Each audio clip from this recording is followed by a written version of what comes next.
지난주에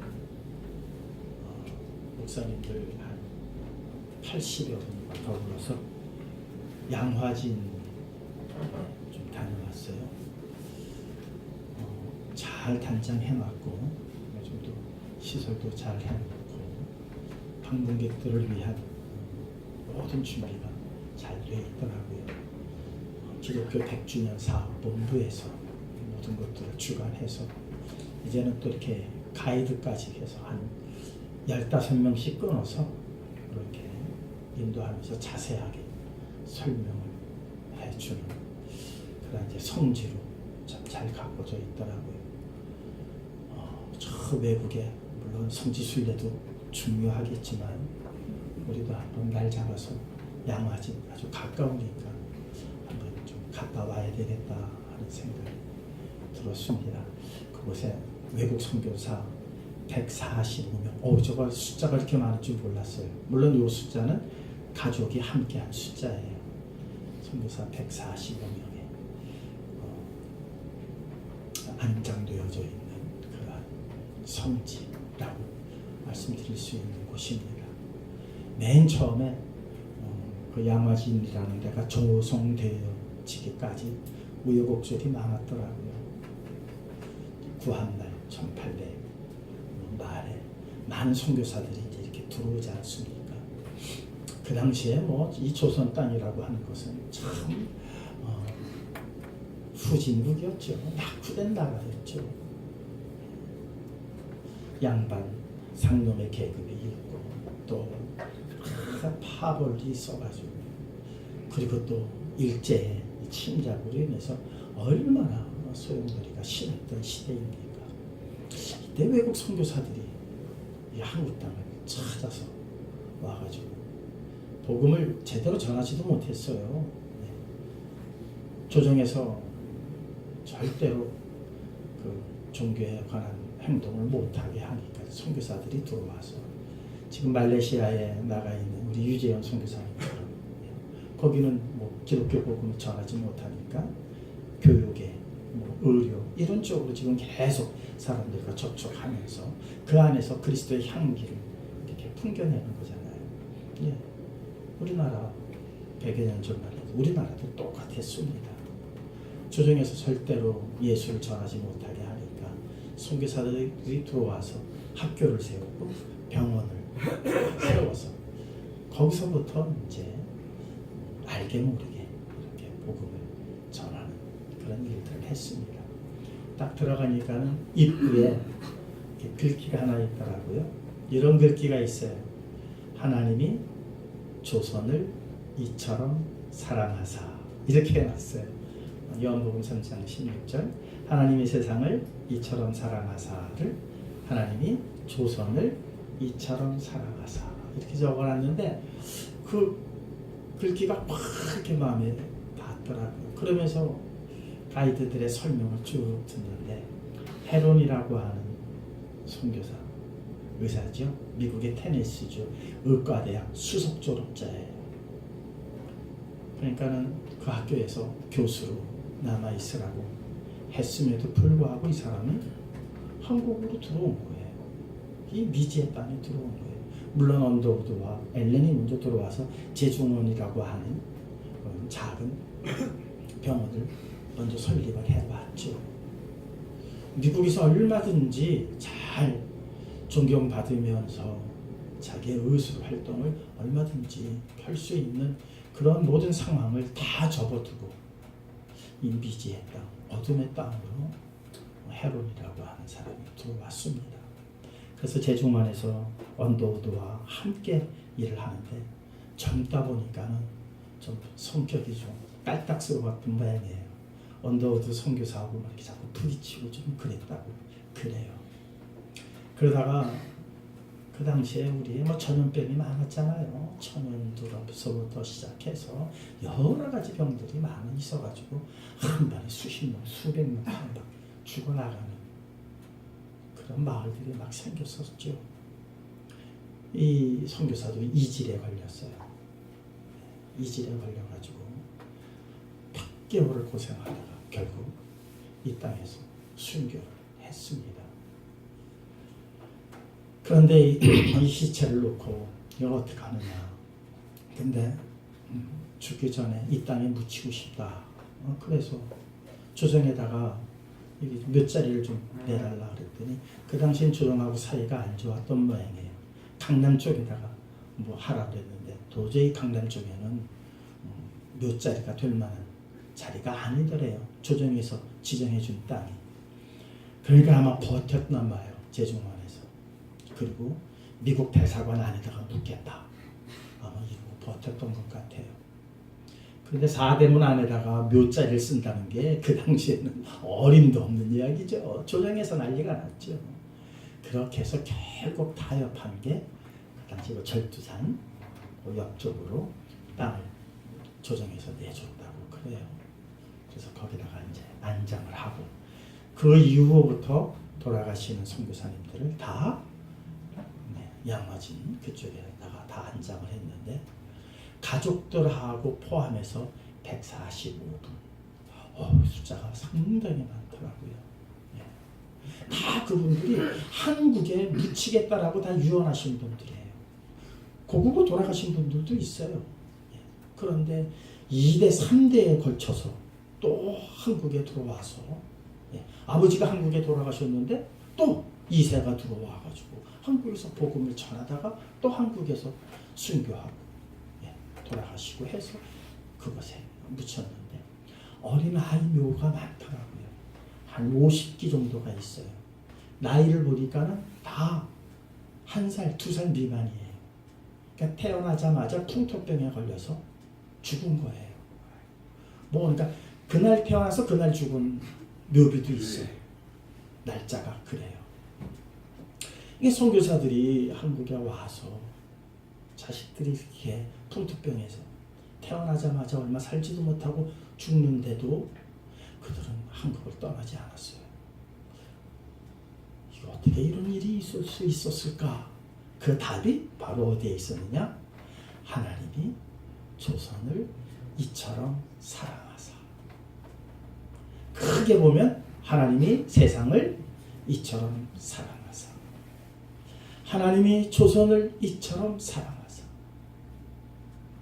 얼마나 많은 선교사들이 정말 개인적으로는 잘 살 수 있는 개인적 실력과 개인적인 어떠한 역량이 있음에도 불구하고 이 미지의 땅에 와서 복음을 전하다가 그렇게 큰 꿈을 펼쳐보지도 못했을 거라고 우리는 평가하지만 그러나 하나님께서는 그들의 죽음을 통해서 그들의 그 피를 통해서 이 조선이 바뀌기 시작을 하죠.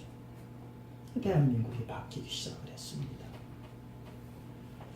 조금 더 그것을 축소하면 하나님이 박용환이를 이처럼 사랑하사로 바꿀 수가 있겠죠. 여러분들의 이름을 하나씩 놓고 바꿀 수가 있습니다. 여러분들의 가정의 이름을 놓고 하나님이 아무개 가정을 이처럼 사랑하사 하면서 뒷날을 돌이켜보니까 얼마나 이 일을 이루시기 위한 역사를 펼쳐셨는지 얼마나 많은 희생을 쏟아 부으셨는지 깨닫게 되더라고요. 그래서 거기를 돌아보고 나오면서 한번 우리 성도님들하고 꼭 한번 와야 되겠다 하는 생각이 들었습니다. 한번 꼭 같이 가시자고요. 외국에는 못 나간다 할지라도 우리 양화진 정도는 한번 함께 다녀오시자고요. TV 뉴스를 보다 보니까는 이런 뉴스가 하나 나오더라고요. 어느 노인네가 아들에게 증여한 재산을 반환해달라고 하는 반환 소송을 냈어요. 이유는 효도하지 않는다는 이유예요. 근데 아마 그 아들이 아버지는 좀 재산이 좀 있었는데 아버지한테 좀 잘 못했던 모양이에요. 그러다가 뭐 조금 재산 가지고 나가서 흥청망청 쓰다가 떨어지면 또 쫓아와서 달라고 그러고 졸로. 그러다가 아버지가 각서를 쓰라고 그랬더라고요. 앞으로 효도를 열심히 할 것이 효도하지 아니할 시에는 모든 재산을 압류해도 이의를 제기하지 아니할 것이 이런 각서를 썼더라고요. 아주 구체적으로 썼어요. 한 달에 몇 번 전화, 한 달에 몇 번 식사, 함께 식사, 아주 구체적으로 써놨더라고요. 그런데 그래가지고 한 4억 정도 되는 아파트를 해주고 또 이렇게 뭘 차려줬나 봐요. 얼마 지나니까는 또 연락이 없어요. 1년 내내 연락이 없대요. 그래서 아버지가 안 되겠다 싶어서 법원에다가 소송을 낸 거예요. 그 각서를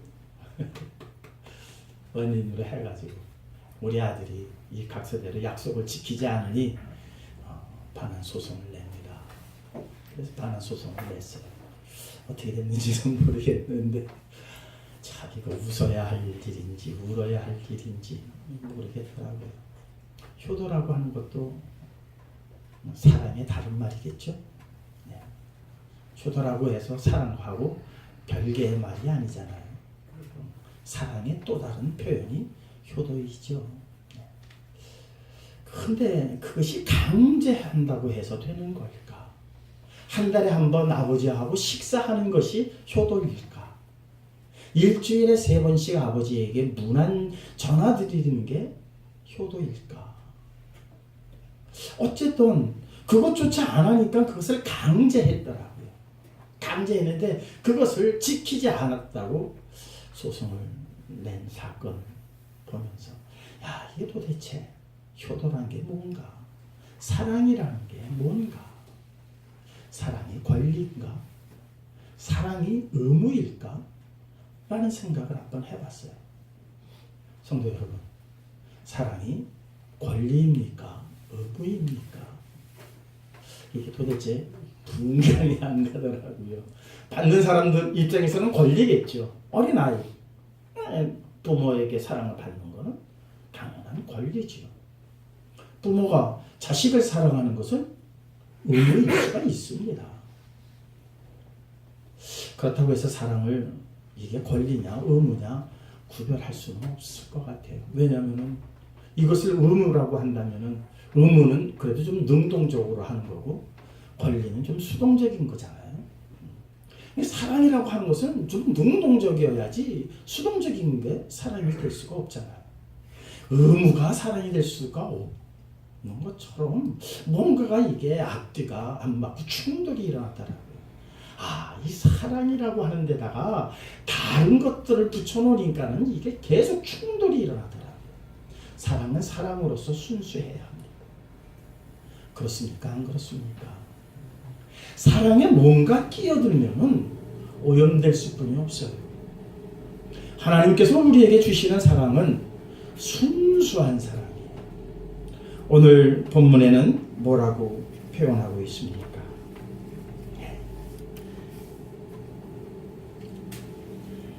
오늘 한번 보십시다. 4절부터입니다. 3절. 내가 내게 있는 모든 것을 구제하고 또 내 몸을 불사르게 내어줄지라도 사랑이 없으면 내게 있는 모든 것을 가지고 구제하는데 이게 사랑이 아닐까? 이런 생각이 들잖아요. 내 몸을 불사르는데 내어주는 이 정도라고 한다면 이거 대단한 사랑 아닐까? 그런데 그리한다 할지라도 사랑이 없으면 도대체 이 사랑은 뭘까? 내가 가지고 있는 모든 재산들을 통 털어서 구제하는 데에 이 재산을 썼으면 그 사람의 사랑 대단한 거 아닙니까? 그런데 사랑이 없으면이라고 그랬어요. 그러니까 이 사랑은 또 다른 사랑이죠. 영어 성경을 찾아봤어요. 원어는 아가페라고 똑같이 기록을 해놨어요. 근데 킹 제임스 버전의 성경을 찾아보니까는 이걸 러브라고 해놓지 않았더라고요. charity라고 해놨어요. 그래서 영어 저걸 찾아봤어요. 사전을 찾아봤어요. 그랬더니 뭐라고 되어 있느냐? 그냥 불쌍히 여겨, 상대를 불쌍히 여겨서 구제하는 것이라고 이렇게 되어 있더라고요. 그러니까 러브라고 하는 의미하고는 또 다른 의미를 갖고 있는데 킹 제임스 버전에서는 이 단어를 썼더라고요. 그러니까 상대를 불쌍히 여겨서 모든 것을 털어서 구제한다. 다시 말하자면 오늘 본문에 기록되어져 있는 것처럼 자기의 유익을 구하지 아니하는 사람이다. 대가를 바라지 않는 사람이다. 이 사랑이라 그러니까는 그 아버지가 자식에게 효도하라고 각서 쓰라고 한 것은 이미 그건 사랑이 아니에요. 그 아들이 아무리 일주일에 3번씩 전화를 하고 한 달에 한 번씩 가족 식사에 아버지를 초대해서 식사를 함께 한다고 해서 그것은 효도가 아니고 그것은 사랑도 아니고, 아버지가 다 모든 재산을 그렇게 했다고 해서 그래 내가 내 재산을 너에게 다 주마 했다고 해서 그것이 사랑이겠느냐? 아니라는 겁니다. 거기에는 뭐가 있었습니까? 대가가 있었기 때문에. 대가가 서로가 바라는 것, 서로가 원하는 것들이 들어왔기 때문에 그 아버지가 그럼 죽을 때 그거 뭐 하겠어요? 그래도 일주일에 3번씩 꼬박꼬박 전화하고 한 달에 한 번씩 아버지 오세요, 식사 한번 같이 하세요 한 그 아들에게 재산 다 주고 가겠죠. 그 재산을 다 주고 갔다 할지라도 그것이 과연 진정한 사랑의 교제였겠느냐? 아니라는 것이죠. 그렇지 못합니다. 내 몸을 불사르는 데에 내어줬다 할지라도 사랑이 없으면 이 사람은 하나님께서 세상을 이처럼 사랑하사 아무 조건 없이 아들을 내어주시고 그 아들을 십자가에 못 박혀 달려 돌아가게 하신 일이거든요. 1절에도 말씀을 드렸어요. 이처럼이 수식하고 있는 것이 무엇이냐?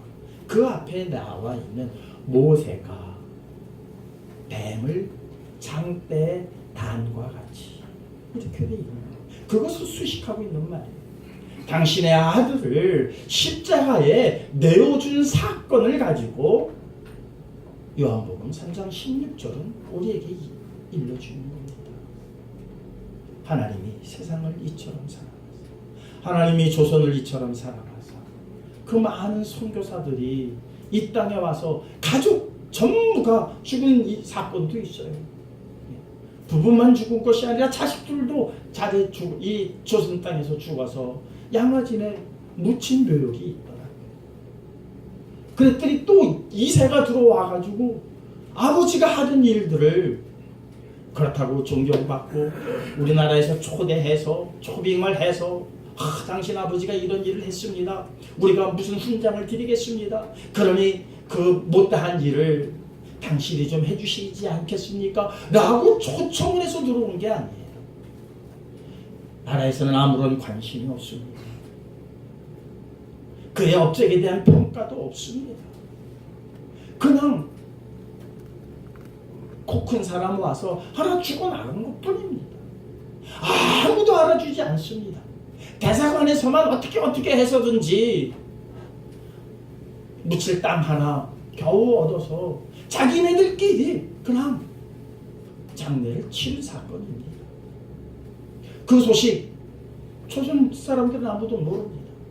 그저 본국의 대사관을 통해서 통보가 됐고 그 소식을 들은 아들은 아버지가 못한 일을 내가 하겠다라고 또 들어왔습니다. 아무도 알아주지 않고 아무도 환영해주지 않음에도 불구하고 그 아들은 와서 또 이 땅의 복음을 전하다가 아무도 알아주지 않는 상태에서 또 하늘의 부르심을 받게 되었습니다. 이것이 반복되고 이것이 지속되어지는 그 일들을 통해서 이 무지한 조선이 조금씩 깨어나기 시작했습니다. 조금씩 깨어나기 시작을 했습니다. 그리고 나서 때가 되니까는 평양에서부터 시작해서 엄청난 기독교의 폭발이 일어나서 오늘날 대한민국을 이렇게 성장시키는 놀라운 역사를 이루었습니다. 전 세계의 선교사를 파송하는데 제일 많은 선교사를 파송하는 나라고 100년 사이에 급부상을 하지 않았습니까? 이것이 우리의 노력이었습니까? 이것이 우리의 열심이었습니까? 우리가 처음부터 계획한 일이었습니까? 그렇지 않았다는 겁니다. 하나님이 세상을 이처럼 사랑하사 독생자를 보내신 것과 같이 하나님께서 조선을 이처럼 사랑하사 무명의 그 많은 선교사들이 와서 복음도 제대로 전해보지도 못하고 그렇게 그들은 죽어갔습니다. 이런 일들이 무수하게 반복되어지면서 오늘 우리가 이 자리에 앉아서 이 귀한 복음을 전해 듣게 됐다는 겁니다. 여기에는 아무런 대가가 없었습니다. 여기에는 아무런 반대급부적인 게 들어오지를 못했습니다. 순수한 하나님의 사랑뿐이었습니다. 너희가 예언을 한다 할지라도, 너희가 예언을 통역하는 일을 한다 할지라도, 병 고치는 능력이 너희가 있다 할지라도 이러한 사랑이 없으면 아무 소용이 없다. 우리가 말하는 사랑은 얼마든지 있습니다. 우리가 정말 말할 때마다 사랑이라고 하는 단어를 넣지 않습니까? 요즘 뭐 옛날에는 사랑합니다 그랬더니 요즘 그것도 안 하죠? 요렇게 하더라고요. 요렇게 사랑합니다. 그래서 참 이게 좀 그래요. 이게 요렇게 사랑. 그래도 이런 사랑은 그래도 조금 나는데 사랑합니다 요렇게 하더라고요. 이게 사랑일까요? 아니죠. 근데 우리는 그것을 이거는 오염된 사랑이죠. 오염된 사랑. 하나님께서 우리를 이처럼 사랑하셔서 순수한 사랑을 우리에게 부어주셨습니다. 하나님이 세상을 이처럼 사랑하사 독생자를 주셨으니 이는 저를 믿는 자마다 멸망치 않고 영생을 얻게 하려 하심이라. 이러고 나서 이것을 확증이라고 그랬습니다. 확증. 우리 말씀 한번 찾아보시겠습니다. 로마서 5장 8절입니다. 우측에 기록을 해놨죠. 우리 함께 읽도록 하겠습니다. 로마서 5장 8절 주보에 나와 있습니다. 함께 읽겠습니다. 우리가 아직 죄인 되었을 때에 그리스도께서 우리를 위하여 죽으심으로 하나님께서 우리에 대한 자기의 사랑을 확증하십니다. 우리는 깨닫지 못했는데 하나님은 확증을 해버리셨어요. 내가 너희들을 이만큼 사랑한다 라고 확증하시는 것이 십자가의 사건이고, 내가 이 조선을 사랑한다라고 하는 확증이 수많은 선교사들이 들어와서 아무도 알아주지 않는 데에 그들이 피를 흘리는 거예요. 조선 사람들은 몰랐지만 하나님은 조선을 확증하시고 내가 너희들을 이만큼 사랑한다. 확증하셨다. 그렇게 말씀하셨습니다. 이렇게 사랑하신 그 사랑은 어떻게 나타나느냐? 어떠한 힘이 있느냐? 우리를 넉넉히 이기게 하신다고 그랬습니다. 뭔가 이긴다라고 하는 것은 우리는 또 다른 힘이 작용해야 이길 수 있다라고 생각을 합니다. 지혜가 많아야지, 힘이 세야지, 아니면 어떤 기술이 있어야지 상대를 이길 수 있다, 무슨 일을 이기고 나아갈 수 있다라고 생각하는데 아니다. 내가 너희에게 쏟은 이 모든 사랑은 너희를 모든 일에서 넉넉히 이기게 한다. 로마서 8장 37절입니다. 우리 함께 읽겠습니다. 그러나 이 모든 일에 우리를 사랑하시는 이로 말미암아 우리가 넉넉히 이기느니라 그랬습니다.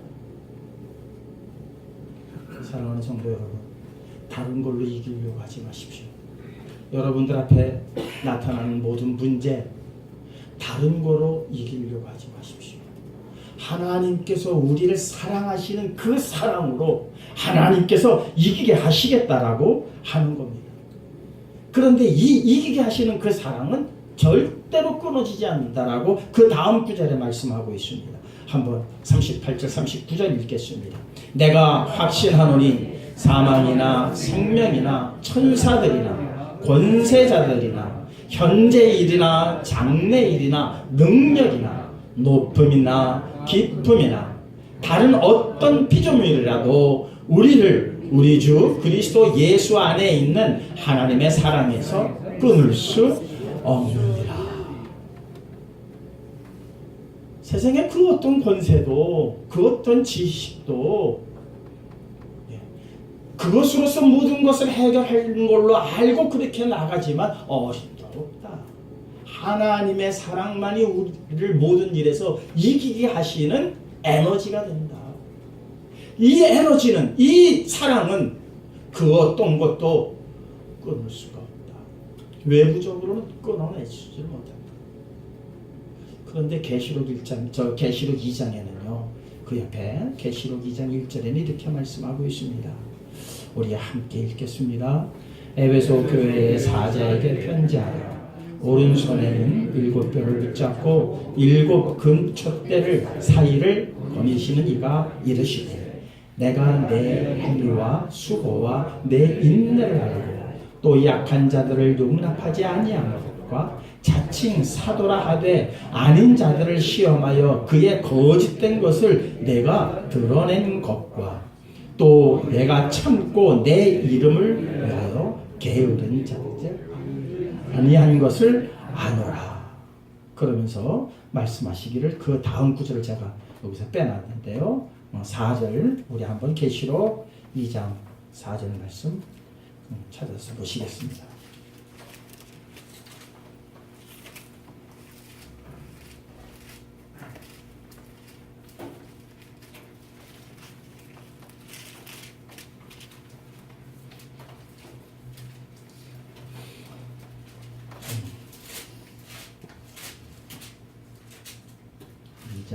말씀 4절 말씀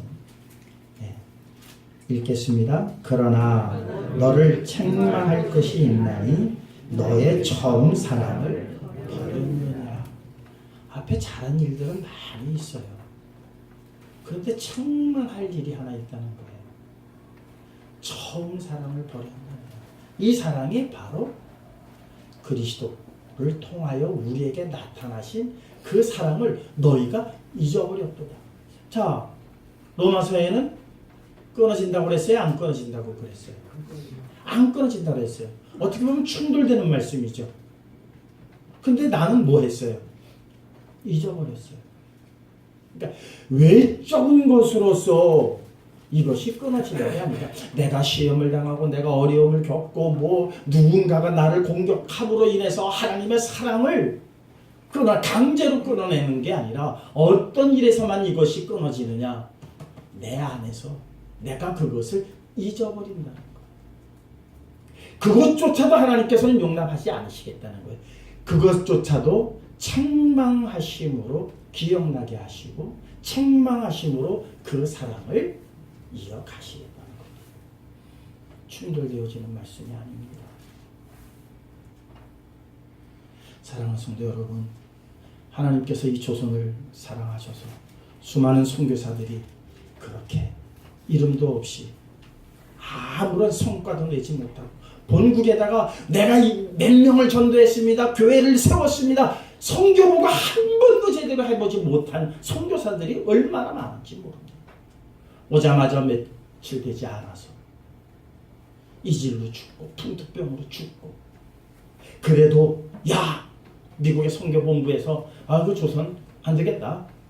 그렇게 많은 사람이 갔는데도 저렇게 알아주지 못하니까 야 선교원금 끊어. 모든 것 다 중단해. 이러지 않았더라고요. 부탁하게 보냈습니다. 그게 사람의 계획으로 했겠습니까? 성령의 감동하심의 역사가 없으면 일어나지 않는 일들이죠. 묵묵히 아무런 선교의 성과 보고가 없음에도 불구하고 그리고 계속 들어오는 보고는 뭐예요? 죽었다라고 하는 보고뿐이 안 들어오는 거예요. 죽었다. 그런데도 조정에서 제대로 일 처리를 안 해준다. 이런 보고만 들어와요. 얼마나 섭섭했겠어요. 얼마나 화가 났겠어요. 그러나 그들은 이 사랑을 알았기 때문에 묵묵히 계속해서 자금을 보내고 사람을 보내고 그들을 위해서 기도하고 그들의 가족을 위해서 눈물을 흘렸다는 사실입니다. 끊을 수 없는, 조정에서는 끊으려고 하죠. 더 이상 들어오지 마라. 너희들 왜 자꾸 들어오냐? 왜 들어와서 이상한 거 전하려고 하느냐? 그럴지라도 그들은 중단하지 않고 선교사들을 보냈습니다. 온 선교사들 계속 핍박했습니다.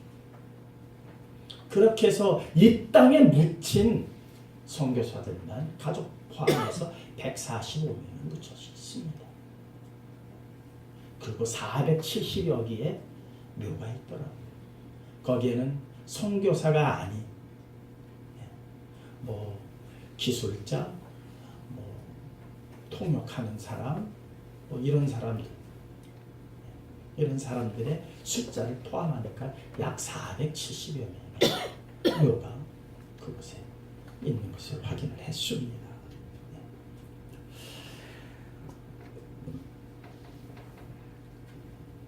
우리 요한 1서 4장 9절 말씀 한번 보시겠습니다. 하나님께서 죄인된 우리와 이 일들을 왜 하셨느냐? 우리하고 화목하기 위해서 하셨더라고 성경은 우리에게 일러주고 있습니다. 요한 1서 4장 9절입니다. 함께 읽겠습니다.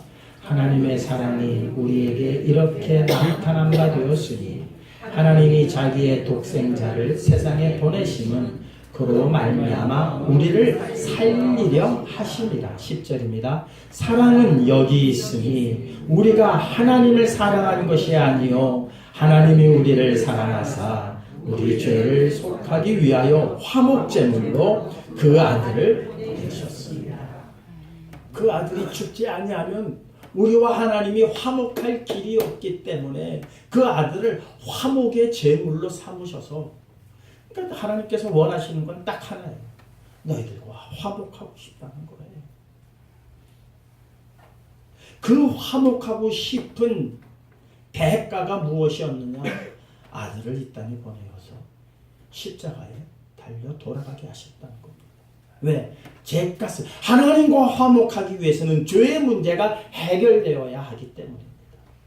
죄의 문제가 해결되어야 하는데 그 죄의 문제를 우리 스스로 해결할 수 없기 때문에 죄 지은 자가 옛날에 양을 잡아서 속죄제를 드림으로 그 죄를 일시적으로 사해 주신 그 제사의 정신을 따라서 하나님께서 어린 양 대신 예수 그리스도를 보내시어서 화목 제물이 되게 하셨습니다. 여기에 뭐가 끼어들 수 있겠습니까? 여기에 뭐가 틈탈 수 있겠습니까? 아무것도 틈탈 수 없는 순수한 사람입니다. 오늘 13절에는 이렇게 말하고 있습니다. 믿음, 소망, 사랑, 이 셋은 항상 있을진데 그 중에 제일은 무엇이라? 사랑이라. 러브가 아닙니다. 그리스도를 통해서 나타낸 그 사랑입니다. 선교사들을 이 땅에 보내셔서 죽게 한 그 사랑입니다. 이 사랑이 제일 큰 이유는 믿음보다도, 사실 기독교에서 믿음 빼면 뭐 있습니까? 그런데 그 믿음보다도 더 큰 이유는, 믿음이라고 하는 것은 상대 신뢰 관계에서 형성되는 겁니다. 서로가 서로를 신뢰하지 않으면 믿음은 깨질 수뿐이 없습니다. 외부의 여러 가지 요건과 요소들을 갖추고 있는 것이 바로 믿음이라는 겁니다. 그러니까 좀 속일 수도 있고 뭔가 할 수도 있습니다. 소망이라는 거 한번 보세요. 소망이라는 것은 기대하는 거 아닙니까? 내가 무엇을 바라는 것 아닙니까? 순수한 면에서는 사랑 이상 갈 게 없습니다. 하나님께서 그리스도를 통해서 나타내신 그 사랑은 아무것도 틈타지 않았다는 겁니다. 오염되지 않았다는 겁니다. 물론 믿음도 오염될 수 없고 소망도 오염될 수 없지만, 그러나 이 사랑만큼은 아무런 대가도 바라지 않는 자기의 유익을 구하지 아니한다라고 성경은 일러주고 있습니다. 그 사랑으로 우리에게 나타내신 바 되었고 그 사랑을 받은 우리들은 무엇을 해야 되느냐? 마태복음 22장에는 이렇게 말하고 있습니다. 마태복음 우리 22장 37절에서 39절 말씀 보도록 하시겠습니다. 옆에 공간이 적어서 제가 올려놓지 못했습니다. 마태복음 22장 말씀입니다. 37절에서 39절입니다. 제가 읽어드리겠습니다. 한 율법사가 예수님께 와서 물었습니다. 선생님, 율법 중에서 어느 계명이 가장 큽니까? 물었더니 예수께서 이르시되 내 마음을 다하고 목숨을 다하고 뜻을 다하여 주 너의 하나님을 사랑하라 하셨으니 하나님께서 그토록 너희를 사랑하신과 같이 너희도 무슨 마음으로 대가나 이런 것들 바라지 말고 무엇하라? 사랑하라. 이것이 크고 첫째 되는 계명이요 둘째도 그와 같으니 내 이웃을 내 자신과 같이 사랑하라 하셨으니 이 사랑을 받은 우리들이 해야 할 일이 뭡니까? 그 선교사들이 아마 그래서 그랬던 것 같아요. 동국에서 테네시시에서 의과대학에서 가장 우수한 인재로 졸업하면서도 헤론이라고 하는 선교사는 무슨 생각을 했느냐? 내 실력이 아니다. 2000년 전에 이 땅에 오셔서 피 흘려 돌아가신 그리스도의 보혈의 공로로 내가 이렇게 되었다. 그 선교사는 그렇게 생각한 것 같아요. 그러니 나도 하나님을 사랑하지만은 이웃을 사랑하라 하셨으니 저 조선에 있는 이웃을 나는 사랑하러 가야겠다. 이 명령을 지킨 거예요. 이 명령. 하나님을 사랑한 부와 같이 또한 내 몸을 사랑함과 같이 누구를 사랑하라? 내 이웃을 사랑하라. 이것 빼면은 우리 아무것도 아닙니다. 이러한 마음으로 우리 이웃을 사랑하시기를 주님의 이름으로 축원합니다. 그 사랑에는 대가가 없습니다. 그 사랑으로서 우리가 얻어지는 것 아무것도 없습니다. 얻으려고 하는 거 아니고 받으려고 하는 것 아니고 내가 이미 받았기 때문에 받은 것을 나누어 줄 뿐입니다. 이러한 믿음으로 이러한 사랑으로 모든 것을 넉넉히 이기시며 나아가실 수 있는 우리 모두 되시기를 예수님의 이름으로 축원합니다. 함께